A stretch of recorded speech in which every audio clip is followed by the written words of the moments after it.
Hey there everybody, welcome to Cathlist, I'm Burak. St. John Chrysostom is one of the biggest names in the early church, except that's not exactly his name. Chrysostom is the title that comes from the Greek Chrysostomos, meaning golden-mouthed.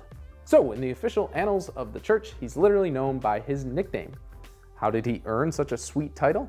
As you probably guessed, John Chrysostom is known for his blinged out grill. Just kidding. He was a prolific writer and preacher who used his gifts to encourage charitable giving and to denounce abuse of wealth and power. So stick around because we'll be talking more about Mr. Goldenmouth today. He was an archbishop of Constantinople and one of the Greek fathers of the church. The early church fathers are a group of ancient and generally influential Christian theologians. Some of them were teachers and some were bishops. John was born in Antioch in 349. His parents were Greeks from Syria. Scholars disagree on whether his parents were Christian or pagan, but they seem to agree that his father was a high-ranking military officer who died soon after John's birth. He was baptized sometime around 368 or 375 and was trained as a reader, the aptly chosen title for those responsible for reading aloud excerpts of Scripture during Mass. Today, we call those people lectors, or, well, readers. Inventive. His mother was politically influential, and as a result, John was educated under a famous pagan teacher named Libanius, where he acquired the skills for a career in rhetoric and a deep love of the Greek language and literature.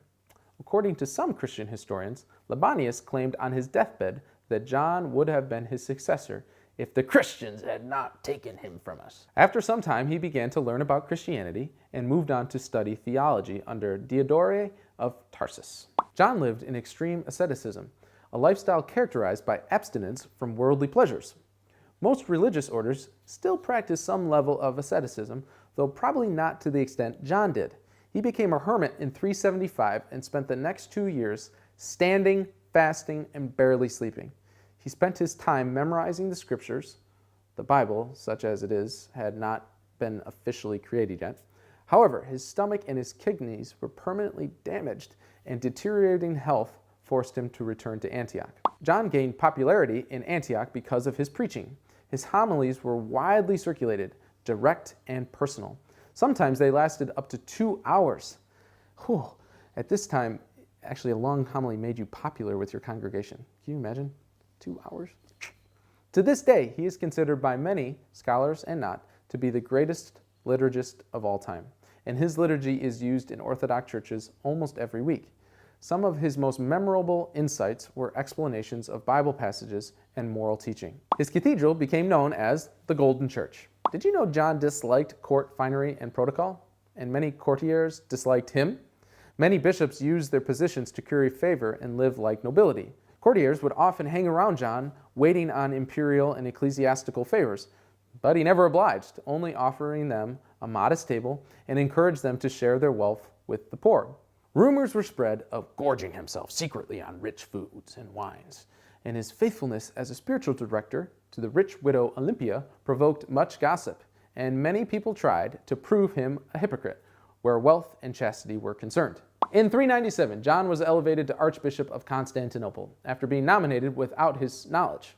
Surprise! You're now the Archbishop. Here, have all these responsibilities. He had to leave Antioch in secret due to fear that his departure would cause civil unrest. That's how popular he was with the common folk. He was like Bob Irsay, moving the Colts from Baltimore to Indianapolis under the cover of darkness. If you got that joke, you're probably outside our target demographic for these videos, but please thank your grandchild for helping you get the internet. During his time as Archbishop, he refused to host lavish social gatherings, making him popular with the common people and unpopular with the rich folk. He made a few enemies, some of whom were church hierarchy, including Theophilus, Patriarch of Alexandria. Luckily, Theo repented before he died. His most powerful enemy was the emperor's wife, Eudoxia, who decided that John's denunciations of extravagance in feminine dress were aimed only at herself. She, Theo, and a few other of his enemies held the Synod of the Oak in 403, where they decided to banish him. However, he was called back by the emperor almost immediately because the people became enraged over his departure, even threatening to burn the royal palace. I'm pretty sure no one has ever been that upset when I left a place. I feel a little hurt. His return was short-lived, however. A silver statue of Eudoxia was built near his cathedral, which John denounced, speaking out harshly against the empress. Guess what happened next? Yep, she banished him again. John's enemies apparently weren't satisfied with his banishment because they exiled him again, this time to the very edge of the empire. He died en route to said edge of empire on September 14th, 407. There you have it, folks. There's a brief rundown of Golden Mouth John Chrysostom. Thank you for watching this episode of Cathlist.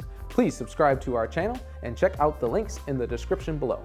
I'm Pete Burak, and I'll see you next week. God bless. Hey there, everybody, and welcome. I was trying to, okay, here we go. St. John Chrysostom. Was that close enough? Yeah. You're now an archbishop. Woo! Here have these responsibilities. Oh,